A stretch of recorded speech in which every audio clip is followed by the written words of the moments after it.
वबरकातुहू। बिस्मिल्लाहिर्रहमानिर्रहीम।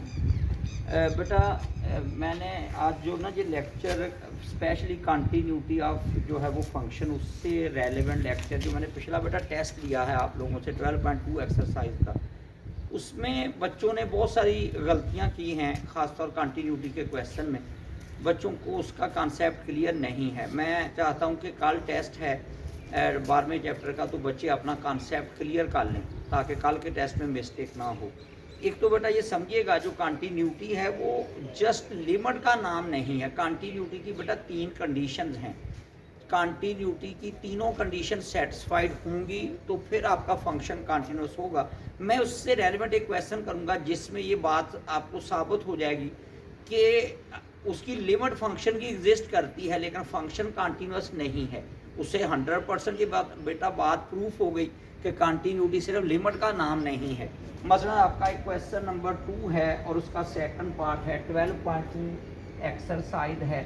उसका question number बच्चों 2 और उसका सेकंड पार्ट है। आपका फंक्शन है F of x is equal to 3x minus 1 और उसकी कंडीशन है इफ x लेस देन 1। फिर बेटा सेकंड फंक्शन है F of x is equal to 4 if x is equal to 1 और तीसरी कंडीशन बेटा तीसरा फंक्शन 2x है और इफ x ग्रेटर देन 1। और आपका क्वेश्चन होगा discuss continuity at x is equal to 1 और ये जो आपकी बेटा कंडीशन दी गई है इसी कंडीशन के रिस्पेक्ट ही कंटिन्यूटी चेक करनी। और यहाँ लिखा हुआ है c और ऊपर लिखा हुआ है continuity at x is equal to c और in this part c is equal to 1। इसका मतलब continuity at x is equal to 1। तो आपका बेटा continuity at x is equal to 1, जब x इज इक्वल टू 1 आएगा तो आपने पहले C1 लिखना है। कंडीशन नंबर 1 ये है कि f ऑफ 1 बेटा जिस कांस्टेंट के ऊपर कंटिन्यूटी को आपने बेटा डिस्कस करना है पहले डायरेक्ट फंक्शन में वो वाली वैल्यू पुट की जाएगी। अब ये वैल्यू बेटा क्या इस फंक्शन में सब्सटीट्यूट करेंगे, इसमें करेंगे या इसमें करेंगे। ये फंक्शन सिर्फ लेस देन 1 के लिए यूज होगा, ये वाला फंक्शन इज इक्वल टू 1 के लिए यूज होगा, ये वाला फंक्शन बेटा ग्रेटर देन 1 के लिए यूज होगा। जब आपका x इज इक्वल टू 1 है तो ये कंडीशन है। इसका मतलब हम अगर इस x की जगह 1 पुट करेंगे तो ये जो कांस्टेंट 4 है इस पे कोई इफेक्ट नहीं होगा, कांस्टेंट 4 एज इट इज आ जाएगा क्योंकि बेटा यहाँ x की कोई भी वैल्यू पुट करेंगे ये न्यूमेरिकल वैल्यू एज सच रहेगी और ये वाली वैल्यू आपकी डिफाइंड वैल्यू है। ये आपका फंक्शन बेटा वैल्यू अनडिफाइंड नहीं होनी चाहिए, ये डिफाइंड वैल्यू है, इसलिए हम इसको लिख देंगे कंडीशन 1 इज सेटिस्फाइड। पहली कंडीशन आपकी कंटिन्यूटी की सेटिस्फाइड हो गई। फिर आपकी बेटा कंडीशन नंबर 2 C2 लिखेंगे। आप लिखेंगे कि limit x approaches to 1 f of x should exist. Function की लिमिट एग्जिस्ट करनी चाहिए। बेटा मैंने अभी ये नहीं कहा कि लिमिट एग्जिस्ट करती है, वो बच्चों चेक करने के बाद पता चलेगा कि लिमिट एग्जिस्ट करती है या नहीं करती। मैंने कहा कि लिमिट जिस वैल्यू पे आपने बच्चों कंटिन्यूटी चेक करनी है उस वैल्यू पे फंक्शन की लिमिट एग्जिस्ट करनी चाहिए।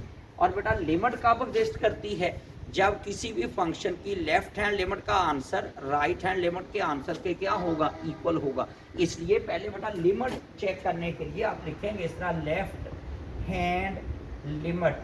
लेफ्ट हैंड लिमिट का आंसर बेटा है limit x approaches to 1 bar f of x। ये बेटा लेफ्ट हैंड का साइन है। अब जो 1 के ऊपर बच्चों मैंने ये बार लिखा, इसका मतलब है function will be used in which x less then 1। Function वो इस्तेमाल होगा जिसकी कंडीशन बेटा लेस देन 1 होगी और ये कंडीशन लिखी हुई है लेस देन 1।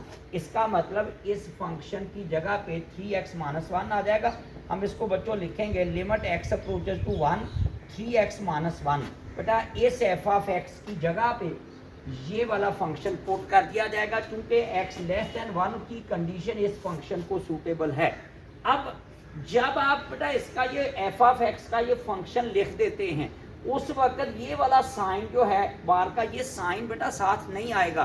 मोस्टली बच्चों ने साथ, इसका मकसद सिर्फ फंक्शन की निशानदेही करना होता है कि फंक्शन कौन सा इस्तेमाल होगा। फंक्शन आपने बेटा आइडेंटिफाई कर लिया कि आपका ये फंक्शन आएगा, अब इसमें 3 आ जाएगा और x की लिमिट बेटा 1 आ जाएगी, -1 आ जाएगा, 3 - 1, आंसर आपका लेफ्ट हैंड लिमिट का बच्चों 2 आ जाएगा। अब सेम इसी तरह बेटा राइट हैंड लिमिट लेंगे, राइट हैंड लिमिट। जब बेटा राइट हैंड लिमिट की बात करेंगे तो limit x approaches to 1 positive sign f of x। बेटा अब ये देखो 1 प्लस का मतलब ये है कि function will be use in which x greater then 1। Function वो यूज होगा जिसमें x ग्रेटर देन 1 आएगा। ये बेटा ग्रेटर देन 1 है तो आप इसको बच्चों लिख देंगे लिमिट x अप्रोचेस टू 1 और इसकी जगह पे बेटा फंक्शन 2x आ जाएगा।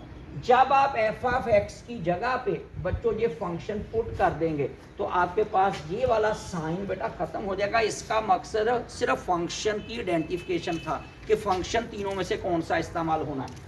अब आप यहाँ पे x की वैल्यू जब बेटा पुट करेंगे तो आंसर आपका 2 मल्टीप्लाई बाय 1 2 आ जाएगा।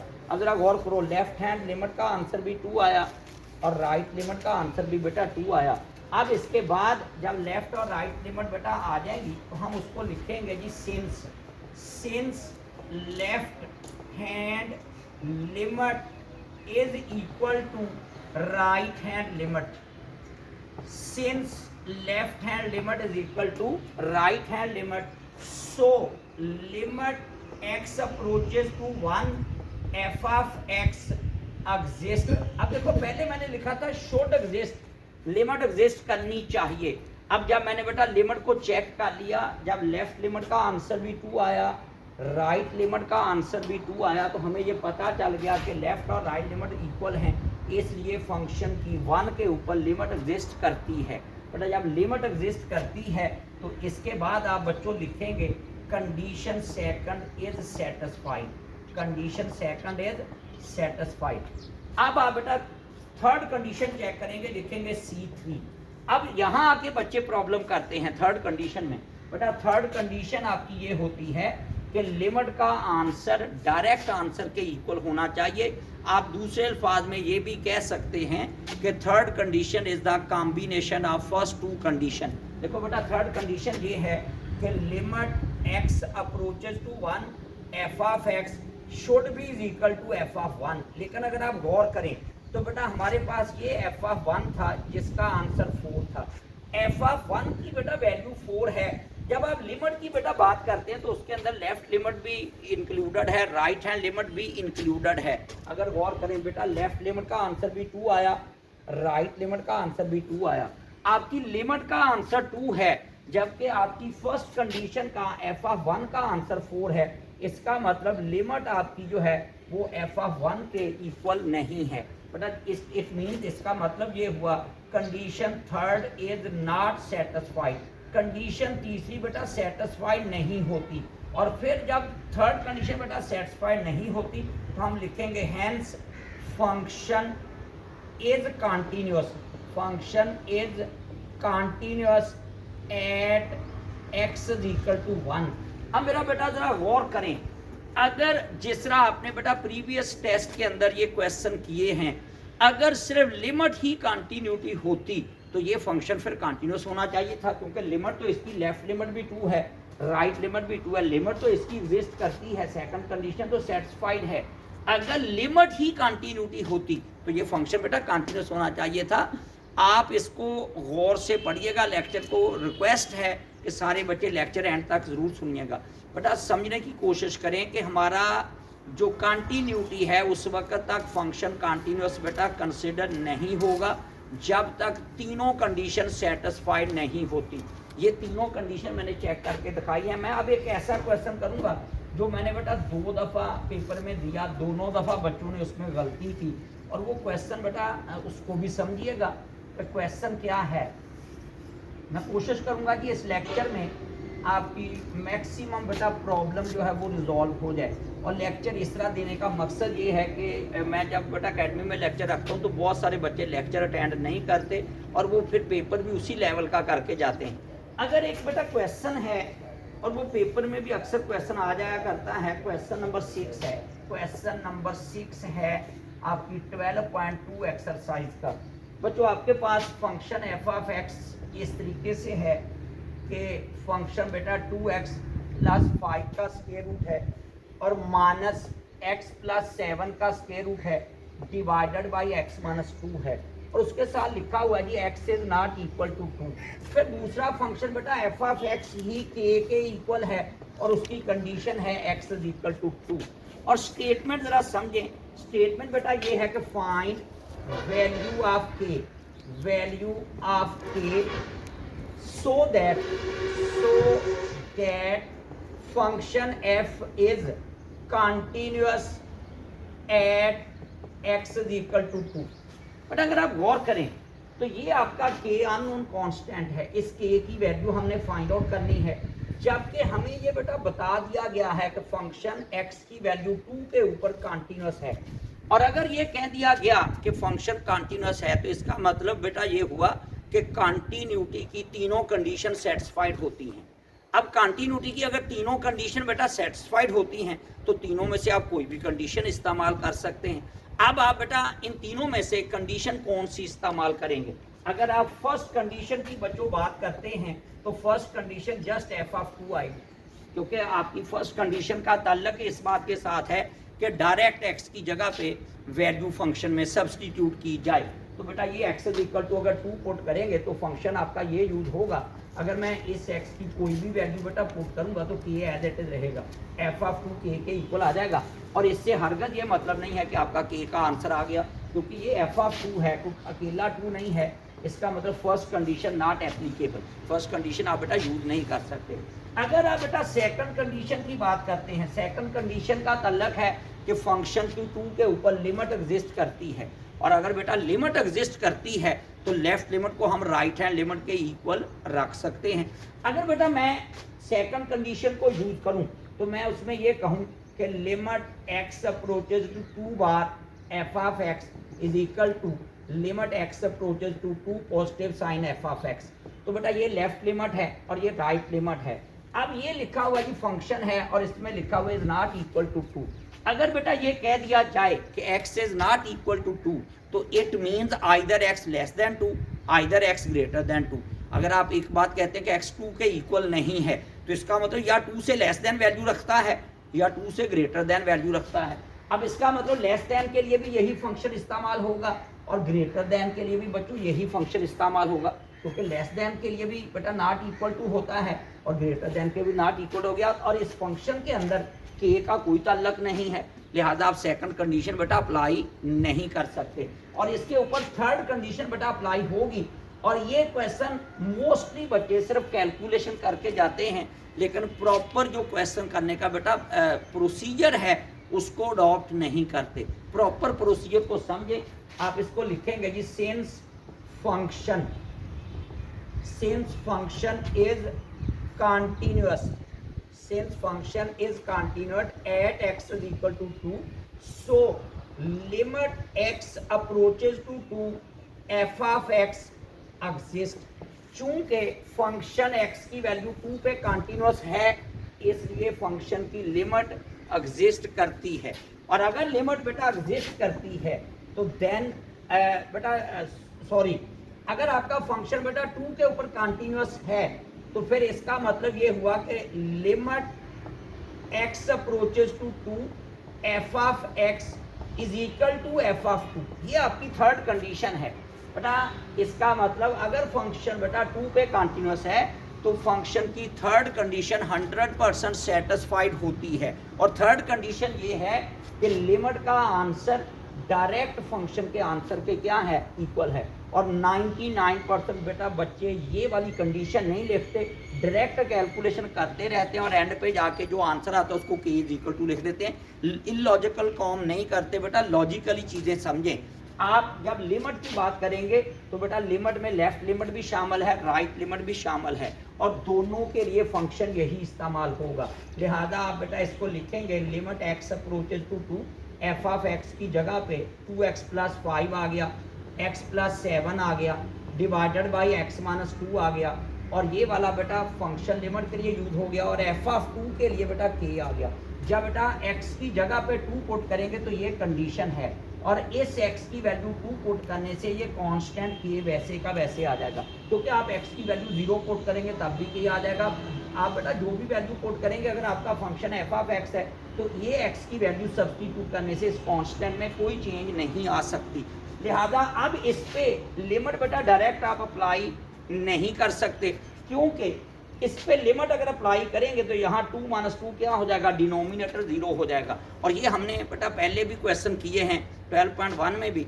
और इस क्वेश्चन को पहले बेटा सिंप्लीफाई करेंगे, और इसकी सिंप्लीफिकेशन ये है कि इसको रैशनलाइज करेंगे ताकि लिमिट का प्रॉपर आंसर आ सके। Limit x approaches to 2, 2x + 5 - x + 7 over x - 2 multiplied by 2x + 5 + x + 7 divided by 2x + 5 plus बच्चों x + 7 is equal to k। बेटा ये साइन माइनस का था, इसके अपोजिट साइन लेकर मल्टीप्लाई और डिवाइड कर दिया।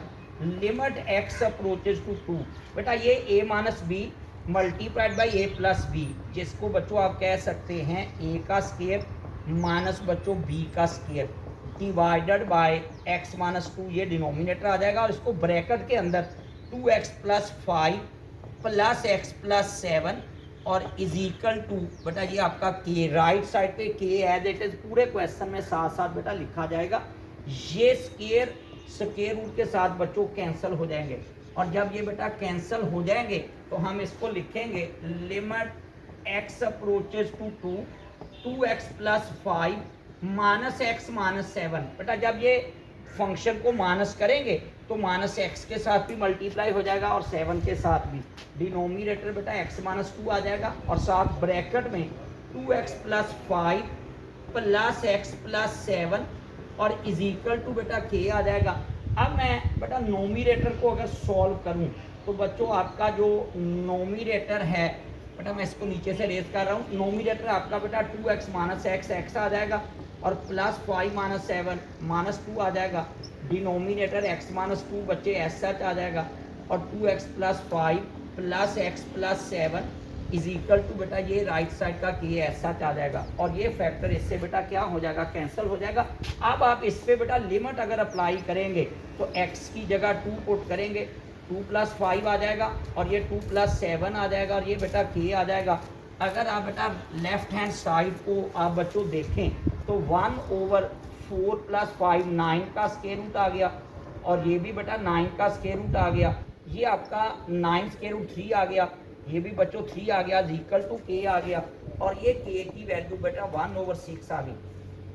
आपको इसी क्वेश्चन से बेटा पता चल जाना चाहिए कि आपके पास बाकायदा कंडीशन नंबर 3 मैंने अप्लाई की, और बिल्कुल इसी कैटेगरी का एक क्वेश्चन है जो क्वेश्चन नंबर 5 का बेटा पहला पार्ट है, जिसमें m और n की वैल्यू मालूम करनी है।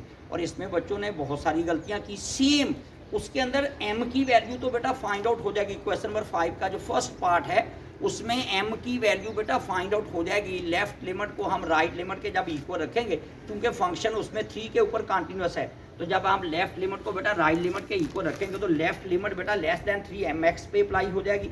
Right limit x > 3 -2x + 9 function वाले उस पर अप्लाई हो जाएगी। जब दोनों को इक्वल रखेंगे तो m का बेटा आंसर आ जाएगा। लेकिन जब आप बेटा n की वैल्यू मालूम करते हैं तो उसमें बच्चे गलती करते हैं। मैं सिर्फ 2 मिनट में उसको क्लियर करके बेटा लेक्चर को वाइंड अप कर दूंगा, ताकि मेरा मकसद सिर्फ आपको इसको क्लियर करवाना था, क्वेश्चन टू क्वेश्चन करना नहीं था। अगर बेटा उसमें n की वैल्यू की बात करें तो फंक्शन आपका f(x) इस तरह है। क्वेश्चन नंबर 5 का बेटा पहला पार्ट m की वैल्यू बच्चे से ही फाइंड आउट कर लेते हैं। mx है, उसमें लिखा हुआ है जी x < 3, n है उसमें बेटा लिखा हुआ है x = 3, और -2x + 9 है उसमें बेटा लिखा हुआ है x < 3। अब अगर इस n की वैल्यू मालूम करना चाहते तो आप लिखेंगे बेटा since function is continuous at x = 3, so limit x approaches to 3 f(x) is equal to f(3)। Continuity की थर्ड कंडीशन ही इस पे अप्लाई होगी। और इसको बेटा मैं जब लिमिट की बच्चे बात करूंगा तो लिमिट आपकी लेफ्ट लिमिट भी हो सकती है, राइट भी। तो ये राइट हैंड लिमिट अगर आप अप्लाई करें तो मैं इस फंक्शन की जगह पे अगर मैं -2x + 9 लिखूं तो मैं बेटा अगर x की जगह पे 3 पुट करूंगा, यहाँ अगर 3 पुट करेंगे तो ये कांस्टेंट n वैसे का वैसे आ जाएगा और ये -2 आ जाएगा और x की जगह पे बेटा 3 आ जाएगा, प्लस का 9 आ जाएगा, -6 + 9 आ जाएगा और जिससे n का आंसर बेटा 9 - 6 3 आ जाएगा। और अगर इसके अंदर बेटा आप ये फंक्शन यूज करना चाहते कर सकते हैं, क्योंकि इससे पहले हम m की वैल्यू लेफ्ट लिमिट और राइट लिमिट को इक्वल रख के हमारा m का आंसर 1 आ चुका था। अगर आप फंक्शन ये यूज करना चाहेंगे तो पहले m की जगह 1 सब्सटीट्यूट करके फंक्शन आपका f(x) x के इक्वल आ जाएगा, तब भी आपका यही। लेकिन ये बात जहन में प्लीज रखिएगा कि इसमें n की वैल्यू मालूम करने के लिए हमारे पास बेटा थर्ड कंडीशन ही अप्लाई होगी। मैं इसकी थोड़ी सी वेरिफिकेशन देना चाहता हूँ। देखो कुछ बच्चे बेटा ये काम करते हैं, f(3) लिखा और n लिख दिया, उसके बाद n = अक्सर बच्चों ने ये प्रॉब्लम क्रिएट की है, यहाँ x की वैल्यू 3 पुट की और ये n आ गया। बेटा अब इस n = f(3) का हरगज ये मतलब नहीं है कि n का आंसर 3 है। अगर ऐसा मुमकिन होता तो इससे पहला जो न्यूमेरिकल मैंने बेटा किया था उसमें f जब मैंने 2 रखा था तो k आया था, तो फिर k का आंसर भी 2 आना चाहिए था। k का आंसर 1/6 कैसे आ गया? ये चीज़ें थोड़ी सी बेटा चीज़ों को समझे, बकायदा उसकी थर्ड प्रॉपर्टी अप्लाई होगी, फिर आपकी n की वैल्यू फाइंड आउट होगी। ये बेटा आज का लेक्चर था, प्लीज़ इसको क्लियर कीजिएगा। अल्लाह ताला आप लोगों के लिए आसानियाँ पैदा करे और तैयारी करके कल का टेस्ट दीजिएगा। अल्लाह ताला आप सब के लिए बेटा आसानियाँ पैदा करे। अल्लाह हाफ़िज़।